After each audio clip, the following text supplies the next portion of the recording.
Hello, good afternoon and welcome back to the Tech23 Impact Circles. And for those new to the circles, welcome. Thank you for joining today's session, which is a conversation on the topic that is changing the future of healthcare, AI-enabled patient care. As is custom, I would first like to acknowledge both the Gadigal people of the Eora Nation and the Bunwurrung and Wurrung peoples of Wurundjeri peoples of the Kulin Nation, the traditional custodians of the lands where the Slatterys theme meets, works, and creates. We pay our respects to the elders, both past, present, and emerging. We're also aware that others are joining from other traditional lands and nations, so please do say hi in the chat and let us know where you're joining from. Always was, always will be Aboriginal land.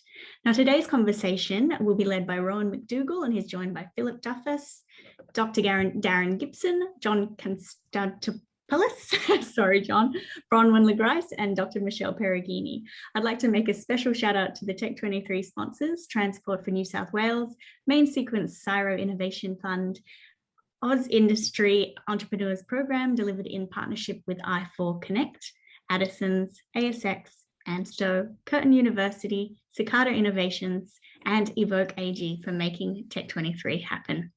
Hi, Rachel, nice to see you here. Hi, Adina, and thank you, and hello to everyone who's joining us today. It gives me great pleasure to especially welcome our contributors who are helping to make this Tech23 Impact Circle happen.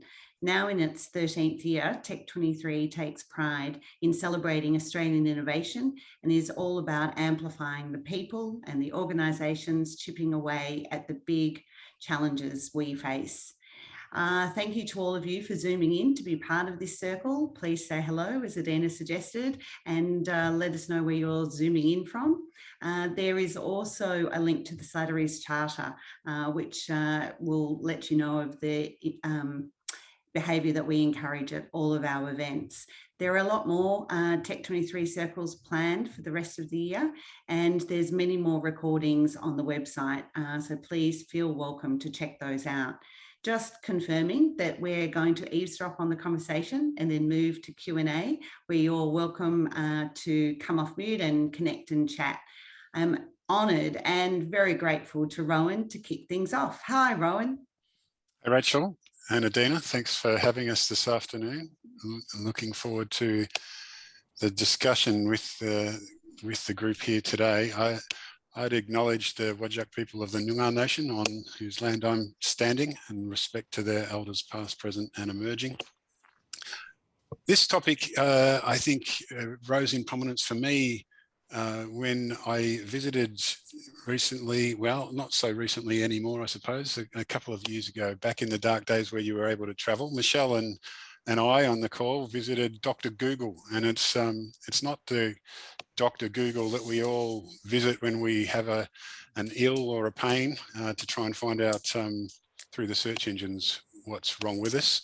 It was the actual Dr. Google. So we were fortunate enough to be traveling under a mission with the US-Australian Leadership Dialogue, and went to Google headquarters. And there's a guy there, Dr. David Feinberg, who heads up Google Health, or was heading up Google's health program.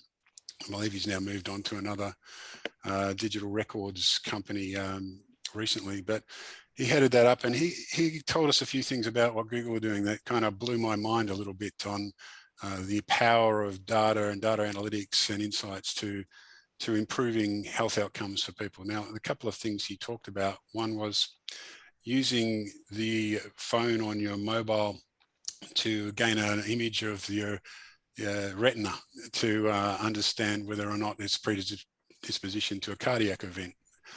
And that's something that they've already done some work on. It's coming soon. The other was using the power of the information that Google has about location through Google Maps, and cross-referencing that with search terms that people use after visiting certain locations. And the particular example he used was people who'd been to restaurants and then started searching vomiting and diarrhea, and using that as a way to pinpoint restaurants that might be of health concern, so that health authorities could be pointed in that direction. So that sort of power really made me realize that there's a whole range of unopened opportunity here.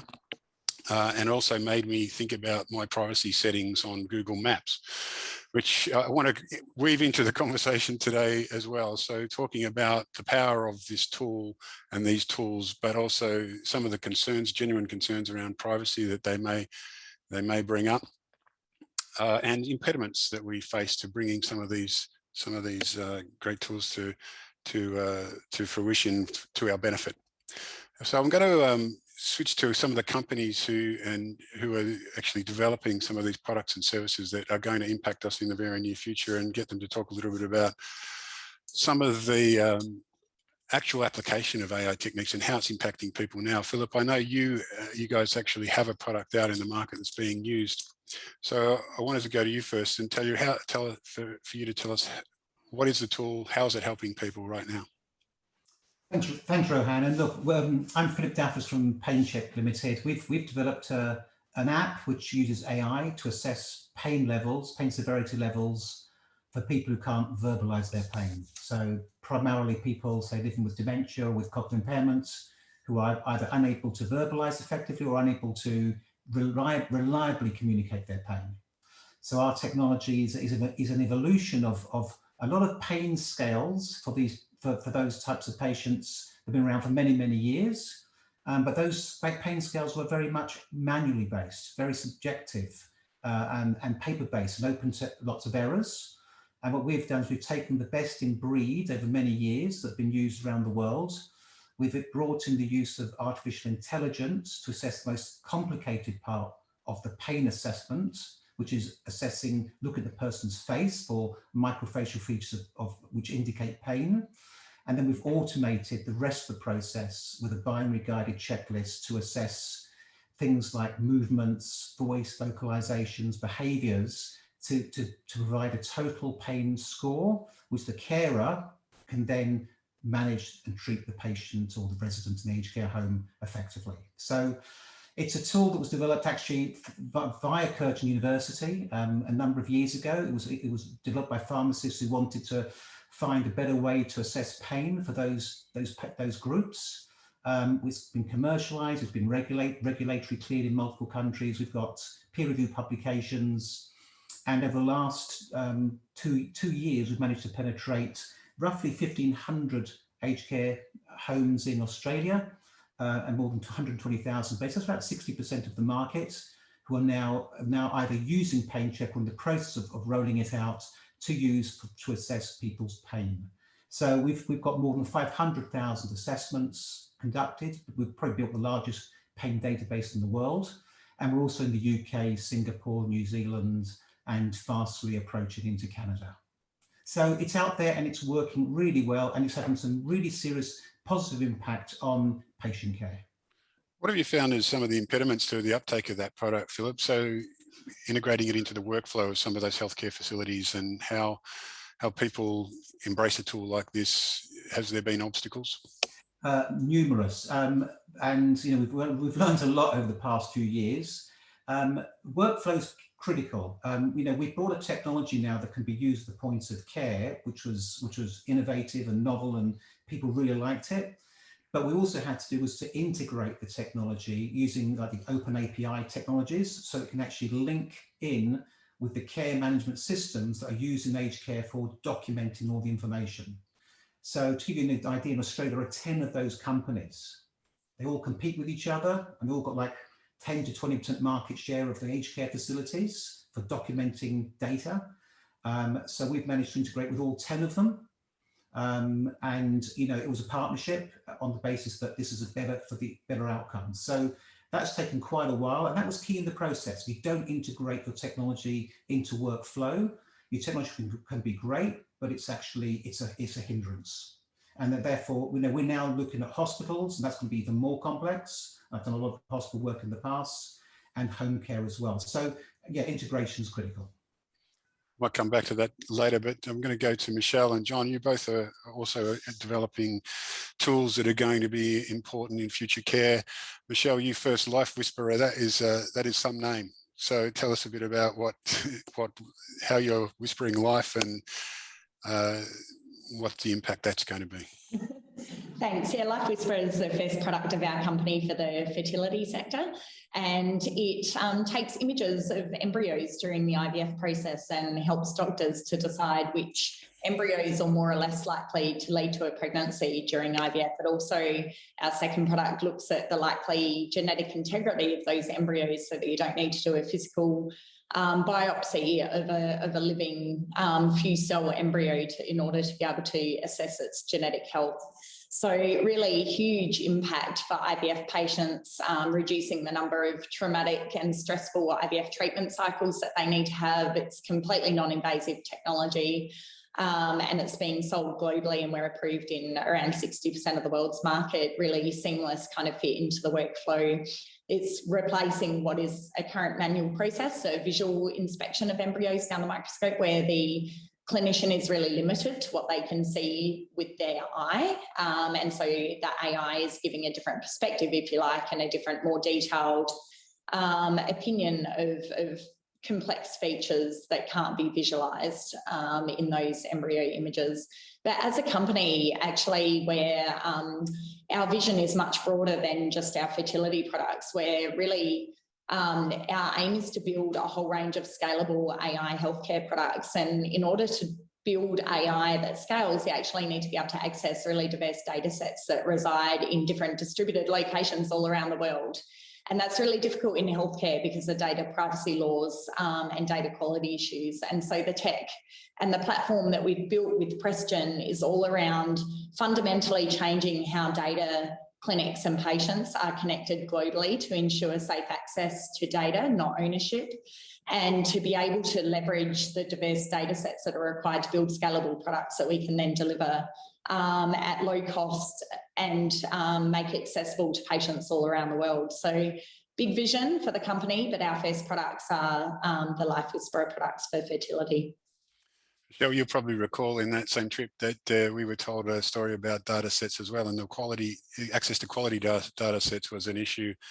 And I think the story we were told was that there was an AI tool that was trained on a set of images which had been annotated, not with an annotation that said cancer here, but just little scribbles in the top end of the image that led the tool to train itself to identify those images that had been annotated as positives. And so when it was presented with images that didn't have the annotation, it really struggled to actually identify whether or not there was a positive or negative event. And John, you probably have a similar issue here about accessing quality data sets and images. How are you guys going about that? Yeah, I mean, we similar to, I suppose, a combination of what Michelle and Philip had, one from a workflow perspective, but also from an imaging and image assessment. I mean, we look at coronary angiograms, CT coronary angiograms, and accessing quality data sets has been a major issue. We've got a number of partnerships across the world with access to large data sets, but having access to data is one thing, but as Michelle said, the annotation piece of that is a major component. So we do a lot of our own internal annotations for the training of the AI, specifically in one area where between clinicians around a specific type of plaque that actually causes a heart attack or a coronary event, there's only 65% agreement between expert readers on whether that is there or not. So now you're trying to train something on where clinicians and expert clinicians aren't even agreeing on that. So it's a major challenge, but I think there is now a major push to start opening up clinical data and data sets for the training of AI, but there are a number of other challenges that come with that. So our major focus has been trying to get real quality annotated data for the training of our AI, even though there may be smaller data sets, but the AI tends to adapt itself once it starts getting a variety of data to train on. You and Michelle also touched on this as well, about how the tool's being used to assist an expert opinion as opposed to replacement of an expert opinion. And so I know that this is something that is going to be more and more confronted with the application of AI tools. I wondered if you'd both give a view on that. So how have you found the attitude of clinicians to the sort of things that you guys are both doing? Yeah, Michelle, do you want to go first? Yeah, it's really interesting. I mean, we've adopted a very collaborative approach. So our whole business model is around global collaboration and getting as many contributors to the data collection, data access and expertise as we possibly can for a given application area. And the reason that we've done that is because there's a lot of fear and uncertainty around the AI, and that breeds mistrust, which means that when you go to put those products out in market, if they haven't been involved in building them or at least informing them, they tend not to like to adopt them. And so our approach has been really bring them into the whole development process. We put the annotation and data kind of collection onus on the clinics that are providing the data. We provide the safe, secure systems for them and templates for them to provide the data to, and then we actually give royalties back on those products back to those clinics who have contributed. So it's quite a unique collaborative approach to build them in. It's almost like we're joint venturing with the clinics, and we take clinics big and small of any size to ensure that we get the right diversity of data across the spectrum, and they become our broader clinical network that then access the patients that ultimately benefit from our technology. So I guess we've gone the hard way to building the clinic network in order to be able to access and get clinical adoption, and I think it's a good strategy. But you know, more and more that clinical adoption curve is kind of improving, and there's a little bit more literacy around these types of technologies and how they can and can't help. But it's all about engagement and collaboration. Yep. Yeah, and from our side, we've taken a similar approach to Philip. We're fully integrated into a reporting workflow, so we integrate straight into the clinician's workflow. Everything is automated from an AI perspective. So if you think of the way we assess a CT scan of the heart, it's almost like an autonomous vehicle driving down the arteries and assessing all the findings along every major artery as well as some of the branches. But once we provide the information back to the clinician and a fully written report, we allow them to go back to first principles and edit every finding. So it does give them, it's more that augmentation as opposed to the actual replacement. So it's the one, we're finding what the true cause of death is and providing information back to them, but we also allowing them to report and assess a patient's scan a lot faster and still keep the current workflow that they have, just optimizing it. Some pretty cool tools, Darren. And so the Department of Health, you guys are currently under quite a lot of pressure nationally and internationally. Really, some of these tools sound like they can potentially save time, resources. I was reading something recently about an Australian company who is looking to set up an ICU monitoring system that's going to reduce the numbers of people who need to be present in an ICU ward. Obviously, our system's under pressure. How's the department viewing these sort of things, and how can we fast track some of these things to market? Yep. Hi, everyone. I actually agree with Rohan. I think there's significant challenges for not just WA Health, but all public health systems. While I'm on the side of you guys, because I'm in research, I support you, but the biggest problem is translating that into practice. There's a huge challenge around procurement, especially for small companies to get into sort of these monsters of health systems. So I think it was, I don't know if it was Michelle, I think maybe said earlier about development with clinicians. That's probably one of the key partners to actually breaking through into the health system. If you get the clinicians on board and they really want to be part of it, it really will help that journey through, because they'll be able to champion that piece of tech through the system itself. But there are significant challenges. Here in WA, we're starting to try to address some of these challenges, but a lot of it is out with our control within our research sphere. But we are trying to work with the hospitals and procurement to try and break down some of these barriers. Right, thank you. And certainly some of these early stage opportunities need funding, and I want to bring Bronwyn into the conversation now. Who's got a lot of experience in the venture markets and public listings, so we've got a variety of different sources of funding, I think, that's been applied and used by people in the companies on the call. But Bronwyn, firstly, congratulations on your recent award of Entrepreneur of the Year, and also congratulations on your award of $20 million for ANDHealth to hopefully inject into fast tracking some of these opportunities. So can you tell us a bit about that? Sure, thanks, Rohan, and thanks to everyone here. I'm familiar with nearly all the companies on the call and have done some work in Western Australia, and I think the whole Australian health system, but health systems around the world are actually confronting the challenges of what a healthcare system of the future looks like. In terms of the program we have run for some time, commercialisation support programs specifically designed for evidence-based digital health companies. They run from idea to exit. Our flagship program, ANDHealth Plus, has just been awarded almost 20 million, but we're topping it up to north of 20 million, north of 23 million actually.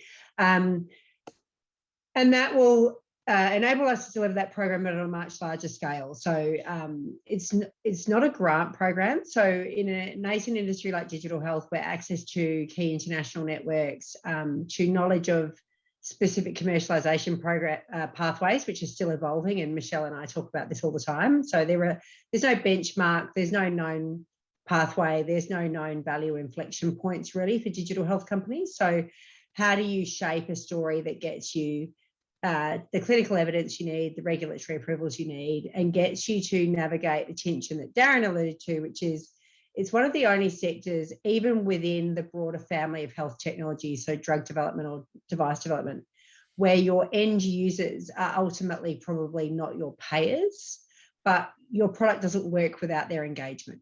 So a good example is a knee implant. As a patient receiving a knee implant, I may personally, it's me, I would probably have an opinion on what type of knee implant I want. But most patients don't. They just want a knee implant that works. And so that end user who ends up living with the knee implant has very little engagement in what goes into that surgery. But if you're building a digital health product, if I don't like what you build, I won't use it. And if I don't use it, I don't get my clinical outcome. So how the end users, whether they're clinicians or patients or caregivers, interact with the technology is critical to its success. But ultimately, most of those groups usually don't want to pay for it. So GPs don't want to pay for another thing. Consumers don't like paying for clinical healthcare. They're much happier to pay for MyFitnessPal than they are to pay for something that will manage their type 2 diabetes, strangely enough. Strava, no problems. But, medication adherence, not so much. So who's going to pay for it? Government, insurers, who's going to pay for it? And then how do you get them to pay for it? And so, ANDHealth, although it started as a program where we thought companies would need help with their clinical evidence, I think where we spend a lot of our time is building that commercial strategy. Who is going to pay for it? What endpoints, either commercially or clinically, do you need to hit to drive a purchasing decision at scale globally in different markets that operate distinctly differently? And I know Michelle's looking at the US market, but who pays and why they pay and how they pay, completely different between states in Australia, let alone when you start to try to go global. So, it's a complex space, and health is here to help. We're non-profit. So unlike many programs, for the program that we run, we actually don't take equity as a cost of participation in that program.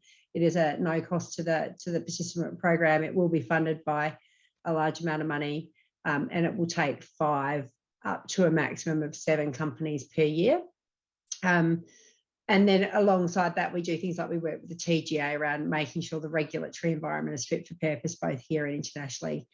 And, advocating for this sector to receive funding and have allocations of funding that are tailored to the requirements of these companies. So for many of our software-based companies, a grant scheme that says they're going to give 40% weighting to the number of patients that a company has pretty much wipes out your pure digital health plays on day one, whereas your drug development and medical device guys are still ticking boxes on IP. So there's a whole bunch of stuff we do behind the scenes, but our ultimate purpose is to accelerate the commercialisation of digital health companies here in Australia, and so that they can go global. And we do that through helping the companies, but also helping the ecosystem through improving access to capital. So just tell us a little bit more about how that is going to work in practice. So are you guys actively going into companies and providing advice? Are you funding them sourcing advice? Is it a combination of all of those things? Yep. So we've been running for 5 years, or 4 years technically, 5 years if you count how many years I've been in the game. So it's a competitive process. All MRFF funding has to be allocated through competitive processes. But it's a competitive process. If we go back to the pilot that ran with a much smaller amount of money attached to it, we would get over 100 applications for 5 spots each year. We'd expect it's probably going to go up. We haven't run the program for a couple of years, a bit of pent-up demand. And without giving too much away, because there's announcements coming out about the program, ANDHealth Plus is essentially it is not a grant program, it is a commercialisation support program. So we allocate highly skilled, specialised ANDHealth expertise. We bring around global industry advisory panels that are tailored to each company, around each company. We help them develop the plans under which they will spend the funds. And we provide them access at periodic intervals to international and institutional investors and international and institutional and enterprise grade customers. And all of that feeds back into their strategy throughout the period of time. It's a very specific focus. It is largely driven by my VC experience. So we look at companies from what are the gaps for those large players, the large customers and investors, and we look to help those companies fill the gaps. So it might be they've got a huge amount of interest in the US market, but they haven't yet nailed clinical data that will enable them to submit an FDA dossier. Okay, well, let's look at solving that problem. It might be that they're trying to justify use of a particular reimbursement code, but they don't quite fit and they need some independent advice as to whether that reimbursement code is legitimate or not, whether it's a bulk billing code in Australia or a CPT code in the US. Right, let's look at seeing what third-party providers we can bring around that problem to see if we can solve the reimbursement challenge. It may be helping them design a clinical trial that hits endpoints that are meaningful for both clinicians and purchasers. It might be, we do a lot of work in health economics. So is it worth a procurement team investing in this platform? Will it ultimately benefit the health system from an economic perspective? So it's all very tailored. It's not an off the shelf. There's no curriculum. It is, you come in, you get your panel, you get a team of ANDHealth people who source providers, write scopes of work, run competitive tender processes for you, do all the work and basically sit there as your guide. And we also, with this program, we'll have an international investment committee and we'll be announcing those people in due course, but we're very pleased with the calibre of the people that we've brought around that group. So it's about, in a sector that's nascent, that doesn't have a huge amount of domestic talent that have been there, done that, because nothing really beats been there, done that experience. We're creating a kind of pool of talent and networks that everybody can access versus just a pool that like somebody just hiring me or Grice or anyone else and keeping them to themselves. So it's a centralised pool. We also offer free office hours throughout the year. So we've worked with over 450 Australian digital health companies in less than 4 years, in addition to the companies that we put through our kind of programs. I think that sort of flexibility at the early stage makes a lot of sense, as does the connection to the follow-on money and having people who can provide that next level of funding come in. I'm interested in some of the others. You, as I said earlier, you've been through different funding processes to get where you were. Philip listing private equity on some of the other. I think Michelle and John, you both have started with private investment, I believe. But maybe some thoughts on the process of achieving that sort of early stage investment. Some of the reflections on that process from each of you. Who wants to start? I'm happy to go, Rohan. Yeah, look, can I just first of all say, look, I think, you know, the comment just now, that the commercialization, global commercialization of a technology is critical and key. And I think that's what differentiates the successful companies to the unsuccessful ones, to be honest. I think there's lots of great tech out there, but there's very few people who actually have had good global commercialization experience. And I do think that's one of the skills I bring to PainChek, because I've done this in Europe and the US for medical device and diagnostic companies for 35 years. Yeah. And I remember the days where you just sold a product because it was good and people would buy it in an intensive care unit, infusion pump or a defibrillator, and I've, so you realize it. And in fact, if I just touching on that a little bit is, when we started off at PainChek, we just hired a really good team. And we hired some people who had really good experience in selling into aged care, selling software systems into aged care. And, we've built a sort of a model where we really understand what are the trigger points to actually win a sale, working with the C-suite of the group. So there's one thing about getting reimbursement. Reimbursement to me follows successful commercialization. When I was at Roche, we did the blood glucose monitoring, and in the early days, it was just purely, we'd sold the products, and eventually through study work and through acceptance from government, we then got reimbursements in those markets. But we didn't get reimbursement in the first place. You had to show clinical value, and you had to have a team who could actually sell the product. So I think you need that mix. But back onto the raising capital. It's really, as we all know, it's very difficult in Australia. It's sad that people have to list to actually raise capital. I think, if in a European environment, you wouldn't list to raise capital, you'd actually build a business model, and eventually when you get to a certain stage, then list. But in Australia, it works. It works. It's a way of raising capital, and it's worked for us. So I'm very pleased with the outcome, and it's worked well. We've got a good board, we've got a good team, we've got a global pricing and business model, and it's all sort of come together nicely. But it would be really good if there was much more venture capital or even supportive capital in the early phase to actually allow companies to stay private for as long as they can to get everything in place before then looking at going to a listing. And when I worked for Cochlea, that's exactly what happened. It was a commercial product, and then eventually they listed with a successful business model. So that it's not the preferred approach to go the listing route, Philip. What has been the downside, if there's been any? Oh, the regulation, the reporting, the cost of running the business. It's a massive cost and requirements when you've got 3 or 4 or 5 people in the company. Yeah, it's a lot of extra work. But the other thing I would say is it sort of brings the sensitivity to the business, because you can tell daily whether you're doing well or doing bad. Yeah. Well, when you're not, you get from you're a private company, you just imagine everything's going really well, and you can talk a good story to yourself every day. But reality is that if you're not, listed, actually brings you another dimension of the reality. So it's been, grey hairs have accelerated rapidly over the last 5 years, but it's been a great journey for us. Michelle and John, you want to reflect on your experience? Yeah, I can jump in there if you like.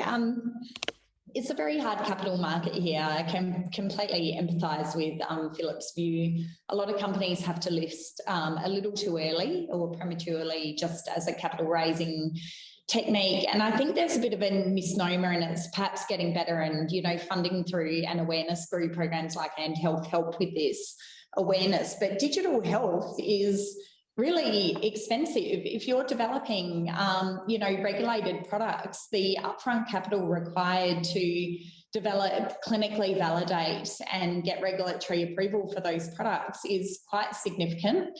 And that funding is just really non-existent in Australia. And there's a huge kind of market failure here in this space. And so what that means is that people will either take substandard paths to market, or they take fewer funding dollars than they actually need to achieve the vision of the company, or they end up having to go abroad. And we've raised around 8 million of private capital up until this point in our seed rounds. We've leveraged grant funding from federal and state government grant programs, which have been enormously helpful. But now we're at a point where we really need sort of 20 to 30 million US dollars, and that's not going to come from Australia. And so it's forcing us to have to move and reside in the US to be able to raise that amount of funding to enact the vision for the company that we want to grow. And so I think, there are some significant challenges here. There's different ways that you can go about those funding approaches. There's different ways that you can kind of build and test things in the local market. But unfortunately for big vision companies like ours are looking at kind of building a global social network for healthcare and multiple products off the back of a really sophisticated data platform, it's very difficult. The funding landscape is just not amenable to that here. It is an interesting issue because in the public discourse there's always comments about taking Australian technology and companies offshore, but in some respects there's often not much choice. Correct. If you want to raise the amounts of capital in some market sectors that you need to get to a broader international market, you just need to go with where the money is. What's your experience, John? You guys have been pretty successful at raising some money. Yeah, we've been pretty lucky. We've gone through 3 fundraising rounds. We've raised about $20 million.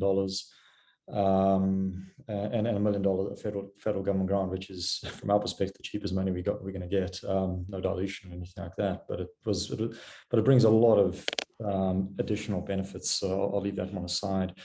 But initially, we focused on a very small blue chip registry here in Perth with shareholders that would be able to commercially help us improve our commercialization process, but also give us access to further capital in the second round, which was a good fundraising round. And we released the information memorandum in March last year. I forget the date, but it was the day before the ASX dropped its biggest amount ever. So it was an interesting fundraising time, let me tell you.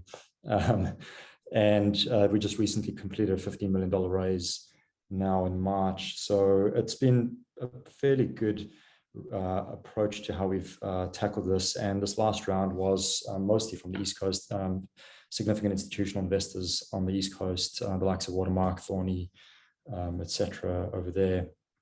So it hasn't been easy. We haven't found it complex as such because of the initial focus on really finding a strong blue chip group of people that came in on the first round that helped us through the subsequent rounds.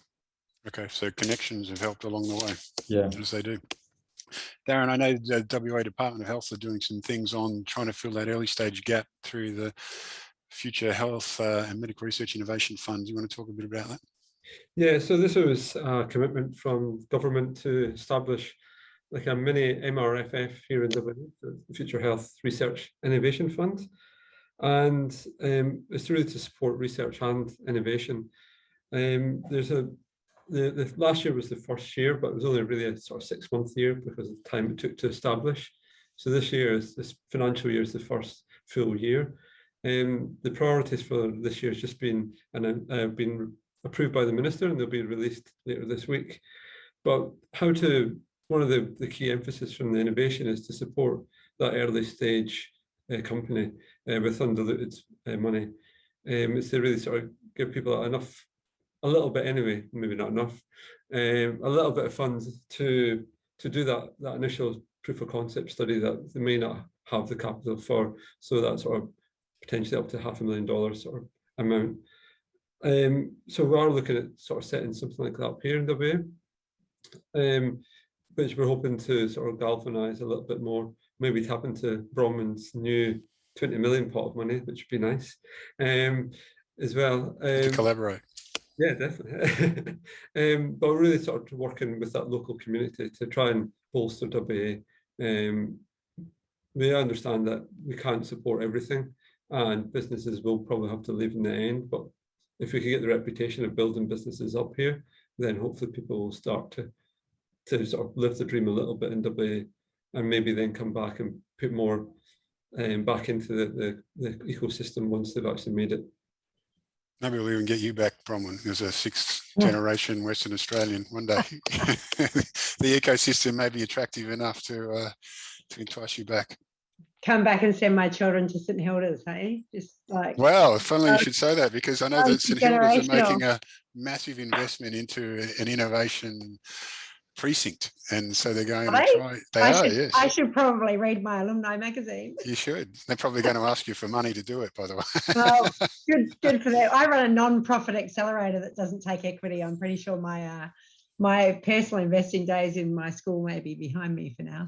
Fair enough. Can I just have a little, just to add to the commentary around capital? So I've done about 180 million of raises in the last, I don't know, 7 years or so. And, you know, to the point of listing early or not listing, there is an increasing amount of private capital around through various kind of institutional family offices, not the smaller ones, but the institutional family offices. But they will all have a liquidity expectation, right? So Australia's capital market runs on a liquidity expectation. It's how they operate. The funds that we do see, the traditional listed funds that we see playing in private equity do have a 2-year horizon on a liquidity event.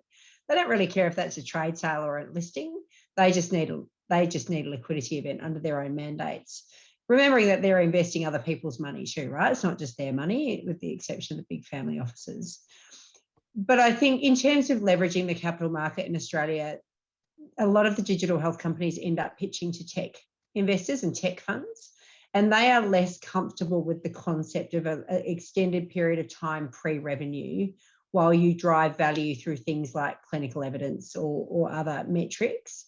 I think when you come from a healthcare VC background like myself, and the team at Brandon Capital, I know they have a Perth team, really familiar with investing and maybe holding the thing for 10 years and selling it for a mozza without ever seeing a cent in revenue, right? It's a different level of risk, different expectation of what progress looks like.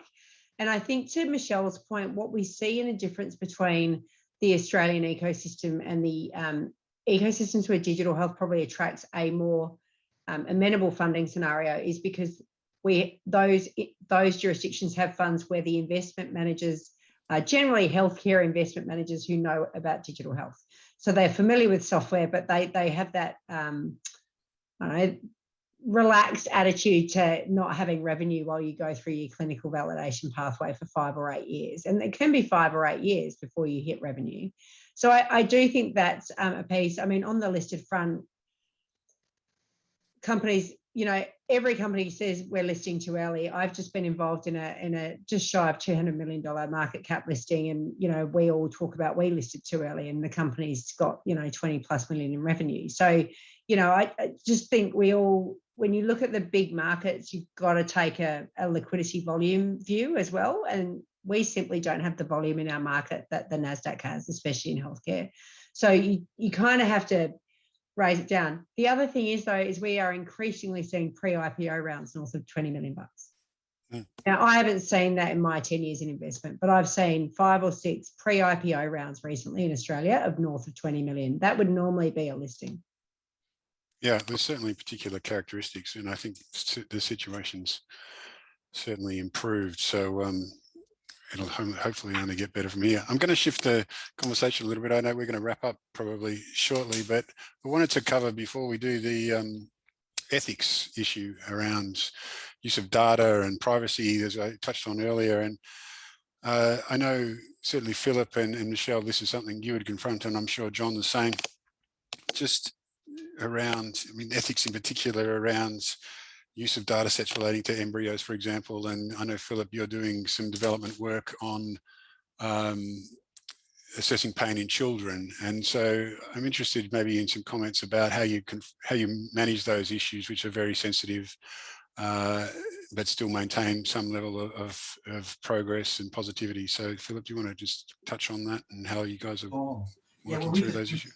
Absolutely, thank you, Rohan. Look, we just released a version of the PainChek app for infants. So this is pre-verbal children, and it's quite interesting because we're doing a study actually in Melbourne with Melbourne Children's, where we're planning to, where we're going to get all the images, all the data of kids going through procedures and using those images and those data sources to train our model. But of course, COVID hit. And that's all under ethics and under agreements with the Children's Hospital. That was all set up, but then of course COVID hit us, and they basically stopped all research and stopped the whole program for the best part of a year. So we reverted to a group we know were in Europe, and it was actually just, again, through ethics approval with the university and the hospital, we managed to do a whole series of collecting videos and of kids actually going through vaccinations, talking about vaccinations these days, because kids do have 5 vaccinations in their first year of birth, after birth, and so we were able to collect under ethics agreements, images and shots of infants having been vaccinated. Infants squinting as they're getting into and the pain they were showing on their face during that painful procedure, and then we use that as the basis for training our SDK and our model to actually develop a system where we can run a 3-second video of a child's face, and we'll pick up whether that child's face is showing the microfacial features of pain, either they're present or they're not present, and then that's part of the pain assessment process for infants. So we want to go back to Melbourne and do the full study, because that will be, we call the multimodal approach, which looks not just at face, but other elements of child behaviours like legs and arms and movements, etc. But right now, we've now got our first validated and regulated products for infants in the market, which have been great. So we had to pivot with the situation with COVID, but it's actually worked out really well. And in fact, we just had the clinical study we did just been published in the Lancet Digital Health Journal, which is the #1 digital health journal for healthcare in the world. So that was actually just published literally last week. So that will help us, back to, using it in a healthcare environment. And we're now working with a hospital in Sydney, looking at, assessing pain children post tonsillectomy, and seeing that as a pain is an early indicator of potential hemorrhage. So therefore, this is a tool that could be used by both healthcare professionals and parents at home for their infants.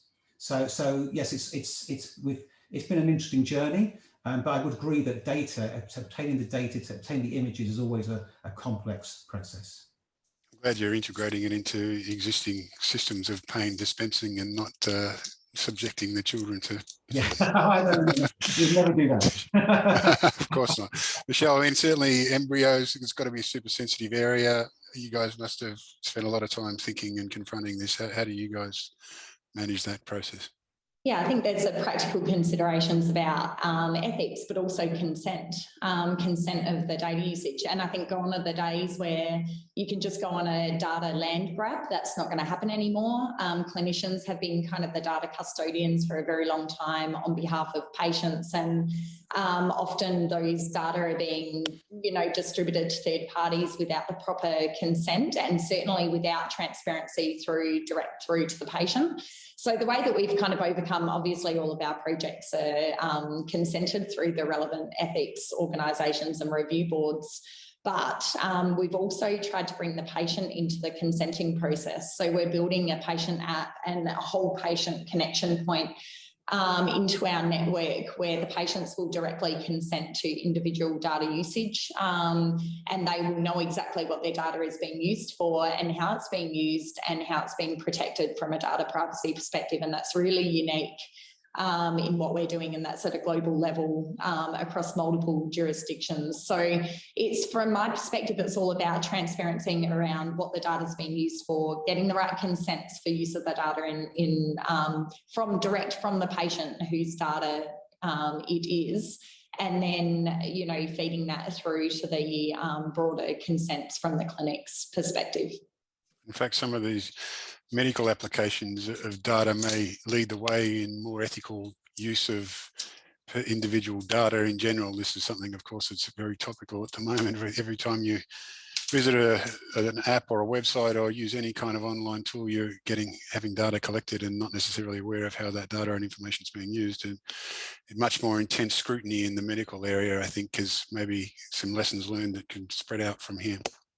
John, did you want to say anything about what you guys are doing? I agree with Michelle and Philip. One of the other additional issues we've had, especially now in the COVID world here in Australia, we've partnered with the University of Ottawa around some of the data sets that they have, and the whole ethics process took more than a couple of months, to be honest, but it took a really long time. But the issue beyond that is data sovereignty as well. So because we're a cloud-based platform, hosting our platform in Canada is not an issue. The challenge then is the Canadians have a very strict data sovereignty protection process or protocol that prevents them from any of their patient data going over to the US. So then you've got the Patriot Act that comes into play. It just becomes very, very complex, and especially when you're using something like Amazon Web Services, which is generally hosted in Canada, but they believe it has redundancy in the US, becomes a major challenge. So trying to figure out the pathway around that, having locally hosted systems and all that becomes the major issue. And then being able to access the data from over here in a pipe that is a very big pipe to travel very far away does limit the effectiveness of some of the studies that we're running. So that's just the other side of the whole access to data and management of data. I think we need to talk, John. Yeah, that sounds good. It's a huge problem. Decentralised access to data is the way of the future, and it's the only way to overcome. You're never going to get a centralised data law across every jurisdiction. And if you need that global data sets, you need to be able to have safe, decentralised access. Yeah, 100% agree. Yep. Okay, thanks. So I think Rachel mentioned we'd probably look to wrap it up around 1:45. Adina, I'm looking for you. There we are. Hi. Thank you so much. First of all, I'd just like to give a big round of applause to all the contributors. Thank you so much for so generously sharing all of your smarts and your time today. It was really enriching. Now we've come to the end of the formal part of this conversation, so we will stop recording. For those who would like to revisit, please do. We actually have some past circles, or many past circles, that you'll be able to check out. We'll drop the link in, and we have lots coming up in the future too that we would love to see you at.